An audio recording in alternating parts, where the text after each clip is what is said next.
नीतीश कुमार जी को कौन हटा सकता है? कोई गलतफहमी में मत रहिए। हम लोगों को कहा कि आप लोगों को बिहार देखना है और मैं दिल्ली रहूंगा।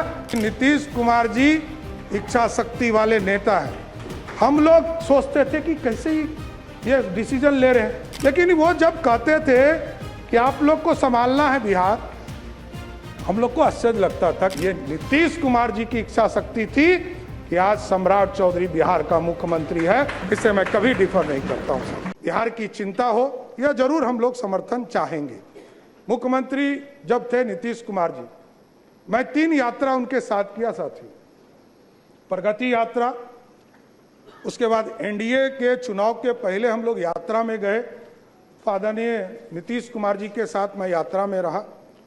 और जब समृद्धि यात्रा, जब वो राज्यसभा के सदस्य के नॉमिनेशन कर लिया उन्होंने और जब निर्वाचित भी हो गए, तो उन्होंने कहा कि बिहार की जनता के बीच में हम जाएंगे। उन्होंने आशीर्वाद दिया था उसके बीच में जाकर, और तब उन्होंने कहना शुरू किया कि यही लोग बिहार देखेंगे। हम लोगों को कहा कि आप लोगों को बिहार देखना है और मैं दिल्ली रहूंगा। दिल्ली से बिहार का हक बिहार को दिलाने का काम करूंगा सर। और नीतीश कुमार जी को कौन हटा सकता है? कोई गलतफहमी में मत रहिए। नीतीश कुमार जी को कभी कोई ना राजनीति से हटा सकते हैं, ना कोई दिल से हटा सकते, क्योंकि नीतीश कुमार जी इच्छा शक्ति वाले नेता हैं। हम लोग सोचते थे कि कैसे ये डिसीजन ले रहे हैं। मैं उनका सेकेंड नंबर था, मैं जान रहा था। पार्टी ने उस समय हमको नहीं कहा था कि हम मुख्यमंत्री होंगे। पार्टी ने जब निर्णय लिया तब मुझे पता चला।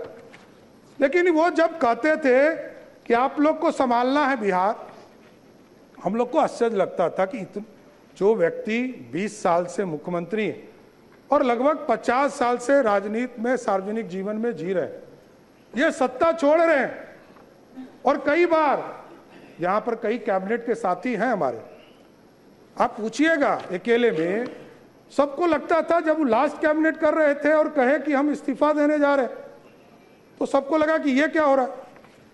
लेकिन ये नीतीश कुमार जी की इच्छा शक्ति थी कि आज सम्राट चौधरी बिहार का मुख्यमंत्री है। इससे मैं कभी डिफर नहीं करता हूं सर। इसलिए साथियों, लगातार बिहार के विकास के लिए ही काम करना है। हमारे पास कोई दूसरा काम नहीं है। बिहार के विकास की बिहार की समृद्धि के लिए काम करना, स्वास्थ्य व्यवस्था को और मजबूत करना है। कई लोगों ने काम किया इसके ऊपर। नीचे ब्लॉक से लेकर ब्लॉक, अनुमंडल, जिले में कैसे लोग वहां से ट्रांसफर करने की व्यवस्था को समाप्त करना है। वहीं लोग रहे, यहां आने की जरूरत नहीं है। यहां तो पीएमसीएच पूरे प्रदेश से रिसर्च के साथ साथ यहां पर इलाज करने का काम किया जाता है। लेकिन ऐसी व्यवस्था करनी है कि जिले में यदि कोई बीमार पड़े तो अगले 2-3 दिनों तक जिले में ही रहकर उसका इलाज हो सके। साथियों, यह व्यवस्था खड़ा करना। और अभी हम लोग जुलाई के माह में सभी प्रदेशों में, सभी प्रखंडों में यह निर्णय था हम लोगों का कि हम लोग जब चुनाव में जा रहे थे, एनडीए के घोषणा पत्र में हम लोगों ने तय किया था कि उस शिक्षा को बढ़ाने के लिए हम लोग सभी प्रखंडों में 1-1 डिग्री कॉलेज खोलेंगे। जो 208 डिग्री कॉलेज बिहार सरकार ने तय कर दिया है और 1 जुलाई के बाद किसी दिन भी उसको चालू करने का काम बिहार की सरकार करेगी। सर, किसानों के आय के लिए लगातार कृषि रोड मैप 1, 2, 3 लगातार इसकी बैठकें चलती रही। और आज मैं बताते हुए खुशी हो रहा है कि जिस बिहार में लोग पानी से डरते थे, लोग कोसी से डरते थे, अभी बीच के कालखंड में जब दिल्ली में सांसदों के लिए नया भवन बन रहा था, तो मैंने एक नाम प्रस्ताव किया, कोसी। तो लोगों ने गूगल पे सर्च किया तो कहा कि ये तो अभिशाप है।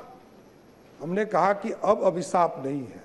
इसलिए नहीं है कि जिस बिहार, उत्तर बिहार में बिहार के लिए कृषि योग्य जमीन 10 लाख हेक्टेयर जमीन था, आज उसी कोसी और कई नदियों को, इसके पानी को कंट्रोल करके आज लगभग 22 लाख हेक्टेयर जमीन कृषि योग्य हो गया, जो दुगना है। इसलिए अब कोसी अभिशाप नहीं है, कोसी को वरदान बनाना है, और कोसी वरदान बन रहा है धीरे। और 2024 में आपने देखा कि अभी तक का सबसे अधिक पानी कोसी में नेपाल के तराई से आया, और पूरी तरह बिहार में मात्र 156 गांव में जो रिवर साइड थे उसमें सिर्फ पानी आया। 6.5 लाख क्यूसेक पानी छोड़े गए, 6,48,000 क्यूसेक पानी छोड़े गए।